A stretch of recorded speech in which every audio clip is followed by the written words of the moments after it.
Hello, and welcome to Skyrim Lore to Sleep To. Today's reading,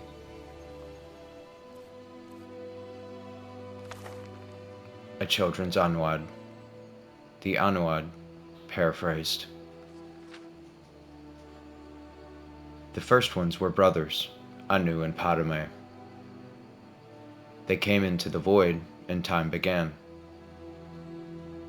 As Anu and Padme wandered into the void, the interplay of light and darkness created Nur. Both Anu and Padme were amazed and delighted with her appearance, but she loved Anu, and Padme retreated from them in bitterness. Nur became pregnant, but before she gave birth, Padme returned, professing his love for Nur. She told him that she loved only Anu, and Padme beat her in rage. Anu returned, fought Padme, and cast him outside time. Nur gave birth to creation, but died from her injuries soon after. Anu, grieving, hid himself in the sun and slept. Meanwhile, life sprang up on the 12 worlds of creation and flourished.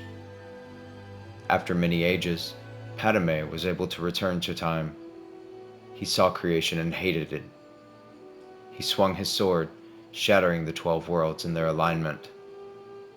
Anu awoke and fought Padme again. The long and furious battle ended with Anu and the victor. He cast aside the body of his brother, who he believed was dead, and attempted to save creation by forming the remnants of the 12 worlds into one. Nirn, the world of Tamriel. As he was doing so, Padme struck him through the chest with one last blow. Anu grappled with his brother and pulled them both outside time forever. The blood of Padme became the Daedra. The blood of Anu became the stars.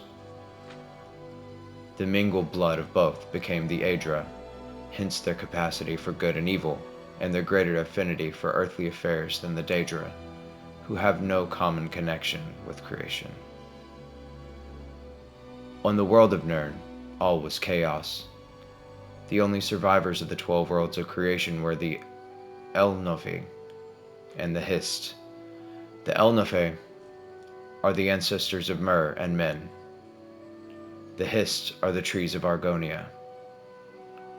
Nirn originally was all land with interspersed seas, but no oceans. A large fragment of Elnofe world landed on Nirn relatively intact, and the Elnofe living there were the ancestors of the Mer. These Elnofe fortified their borders from the chaos outside, hid their pocket of calm, and attempted to live on as before. Other Elnofe arrived on Nirn, scattered amid the confusion jumble and shattered worlds, wandering and finding each other over the years. Eventually, the wandering Elnofe found the hidden land of Old Elnofe, and they were amazed and joyful to find their kin living amid the splendor of ages past.